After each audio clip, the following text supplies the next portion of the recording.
Welcome to my YouTube channel Meher Tutorial.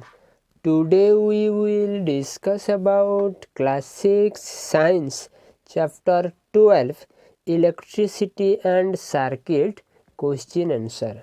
Dear students, आज हम class 6 का chapter 12 science का इलेक्ट्रिसिटी एंड सर्किट चैप्टर का question answer के बारे में डिस्कस कर लेंगे। ठीक है, तो देखो क्वेश्चन नंबर 1 क्या दिया है, फिल इन द ब्लैंक्स।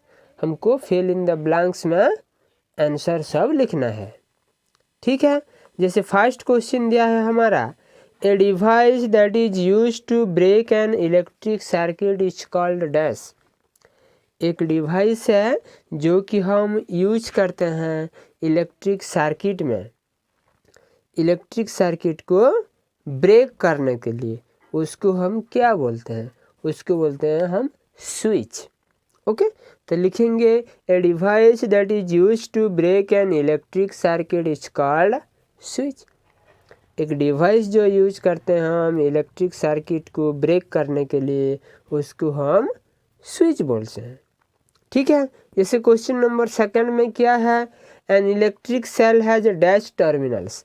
एक इलेक्ट्रिक सेल का कितने ठो टर्मिनल्स रहता है, हमको मालूम है 2 ठो टर्मिनल्स, एक पॉजिटिव एंड एक नेगेटिव, तो लिखेंगे 2 टर्मिनल्स। तो आंसर में हम लिख सकते हैं an electric cell has 2 terminals. ठीक है, ऐसे हम क्वेश्चन नंबर 2 क्या दिया है, मार्क ट्रू और false for the following statements. उधर कुछ स्टेटमेंट्स दिया है, ये स्टेटमेंट्स में कौन सा स्टेटमेंट्स ट्रू है, कौन सा स्टेटमेंट्स फॉल्स है, उसको हम ट्रू फॉल्स मेंशन करना है। तो देखो फर्स्ट में दिया है, electric current can flow through metal. Electric current can flow through metal. Electric current metal में फ्लो कर सकता है, ये वाला ट्रू है। ओके, तो electric current can flow through metals, ये ट्रू स्टेटमेंट्स है। जैसे सेकंड वाला देखेंगे, instead of metal wire a jute string can be use to make a circuit. देखो मेटल वायर को छोड़ के ओके हम एक ज्यूट स्ट्रिंग को भी यूज कर सकते हैं सर्किट बनाने में, ये गलत है। ज्यूट स्ट्रिंग में तो इलेक्ट्रिक करंट फ्लो नहीं होता है, तो ये वाला नहीं होगा, तो ये वाला होगा फॉल्स स्टेटमेंट होगा। तो सेकंड का आंसर है, instead of a metal wires a jute string can be use to make a circuit, ये स्टेटमेंट फॉल्स है। ठीक है, जैसे हम नेक्स्ट ऑप्शन दिखेंगे, नेक्स्ट क्वेश्चन 2 नंबर का, electric current can pass through a sheet of thermocol.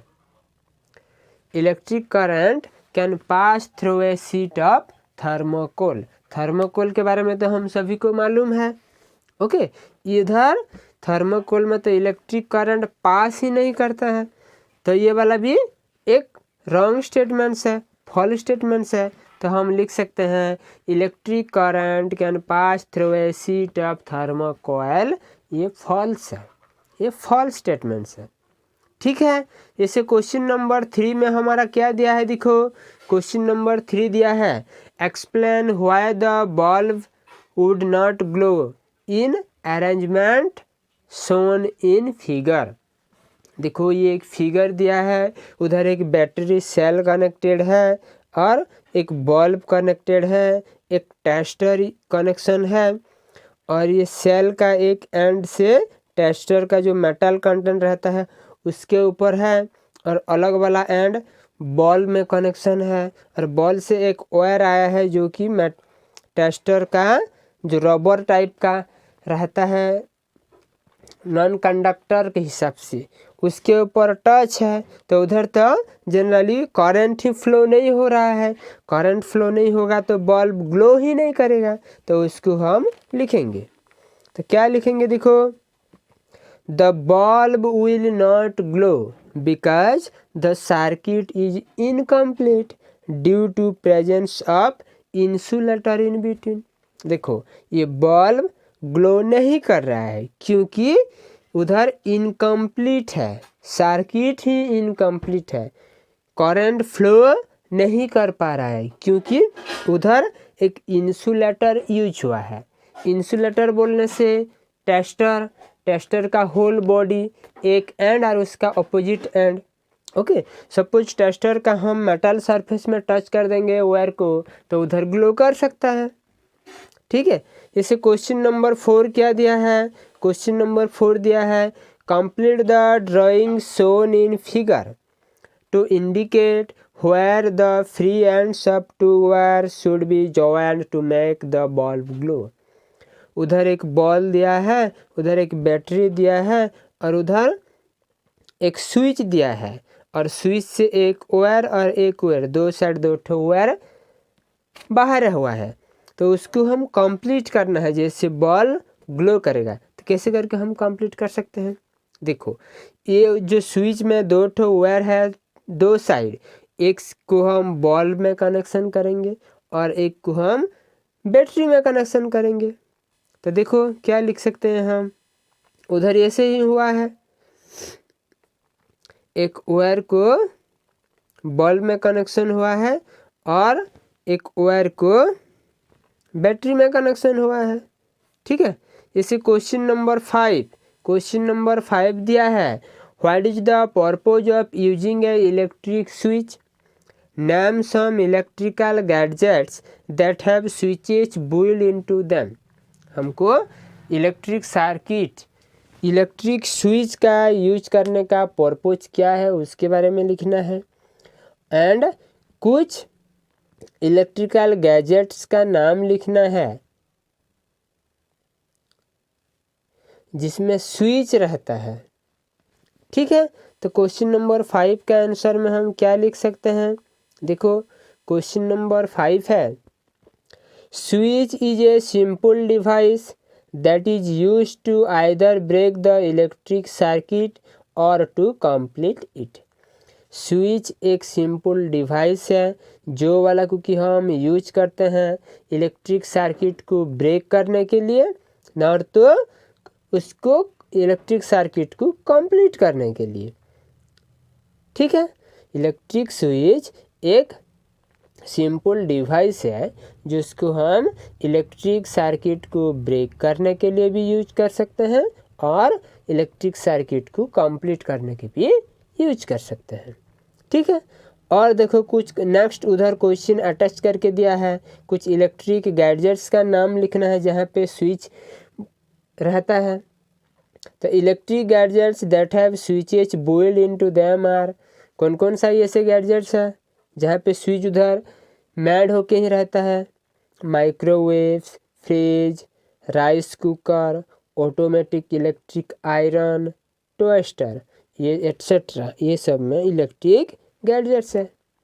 ठीक है, जैसे नेक्स्ट क्वेश्चन नंबर 6 क्या दिया है? क्वेश्चन नंबर 6 दिया है would the bulb glow after completing the circuit diagram in figure in question number 4 if instead of safety pin we use a eraser। देखो question number 4 से जो क्वेश्चन है, question number 4 में जो क्वेश्चन है और उधर जो फिगर है वो फिगर में हम जो एक सेफ्टी पेन यूज हुआ है।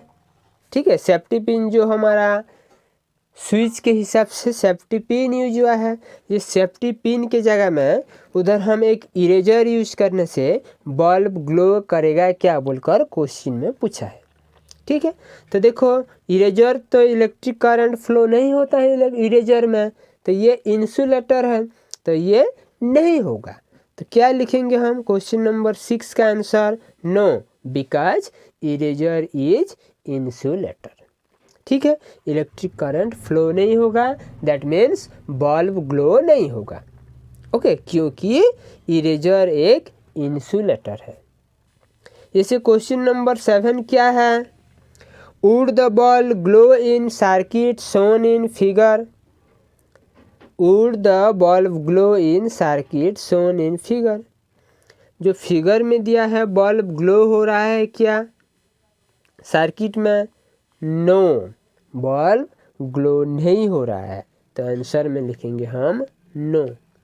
ओके, इसे क्वेश्चन नंबर 8 क्या दिया है, using the conduction tester on an object it was found that the bulb begins to glow, is that object a conductor और एन इंसुलेटर, एक्सप्लेन। देखो, कंडक्शन टेस्टर को हम यूज करने में एक ऑब्जेक्ट के ऊपर, ओके, बल्ब ग्लो कर रहा है, is that object a conductor and insulator, ये ऑब्जेक्ट कंडक्टर है या इंसुलेटर है, हम उसको एक्सप्लेन करना है।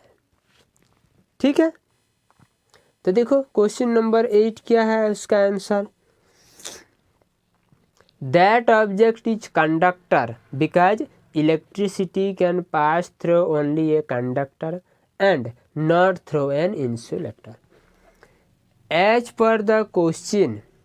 ओके, क्वेश्चन के हिसाब से हम लिखेंगे, टेस्टर ग्लो कर रहा है, मतलब टेस्टर का जो बल्ब ग्लो कर रहा है, मतलब उधर इलेक्ट्रिक करंट पास हो रहा है, दैट मीन्स ये एक कंडक्टर है, कंडक्टर में ही इलेक्ट्रिक करंट पास करता है, दैट मीन्स उधर ही बल्ब ग्लो कर सकता है।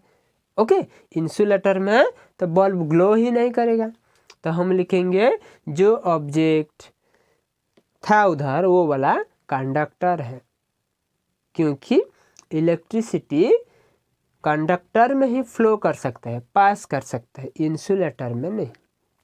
तो लिखेंगे हम, that object is conductor because electricity can pass through only a conductor and not through an insulator. ठीक है, और उसको एक्सप्लेन करो बोल के दिया है क्वेश्चन में, तो हम और थोड़ा एक्सप्लेन करने से, unless the object is conductor the bulb could not glow, suppose ये ऑब्जेक्ट कंडक्टर नहीं होगा देन बल्ब ग्लो नहीं होगा। ठीक है, जैसे क्वेश्चन नंबर 9 दिया है, why should an electrician use rubber gloves while repairing an electric switch at your home.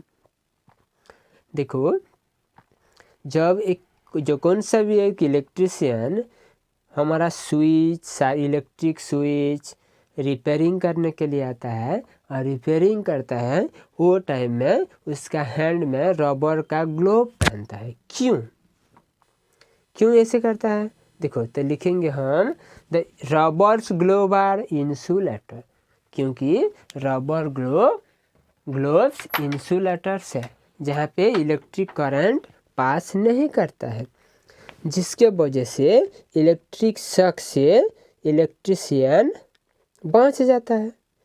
तो लिखेंगे, the rubber gloves are insulators, this saves the electrician from getting an electric shock, electric shock से बच सकता है और बच जाता है। That is why an electrician uses rubber gloves while repairing an electric switch, इसलिए इलेक्ट्रिशियन रबर ग्लोव को यूज करता है जब इलेक्ट्रिक स्विच को रिपेयरिंग करता है। ठीक है, जैसे क्वेश्चन नंबर 10 क्या दिया है, the handles of the tools likes screwdrivers and pliers used by electrician for repair work usually have plastic or rubber cover on them, can you explain why। देखो, जो स्क्रू ड्राइवर्स, प्लायर्स ये सब रहता है, उसका हैंडल सब electrician repair करने के लिए जो पकड़ के आता है, उधर प्लास्टिक या रबर में कवर होके रहता है। क्यों, उसको एक्सप्लेन करना है हमको। देखो, plastic and rubber both is bad conductor of electricity, hence they protect against electric shock. Plastic and rubber ये बैड कंडक्टर ऑफ इलेक्ट्रिसिटी है, दैट मीन्स ये भी एक इंसुलेटर है जो कि इलेक्ट्रिक करंट से, इलेक्ट्रिक शॉक से बचाता है, इसलिए उस वाला लगा हुआ वाला हैंडल्स जो स्क्रू ड्राइवर सब रहता है, वो वाला को इलेक्ट्रिशियन यूज करता है। ठीक है, तो आज था हमारा क्लास 6 का जो क्वेश्चन आंसर चैप्टर 12 का electricity and circuit science chapter का। ओके, नेक्स्ट क्लास में हम अलग वाला सब क्वेश्चन आंसर के बारे में डिस्कस करेंगे। ठीक है, thank you. Please like share and subscribe my YouTube channels. Thank you.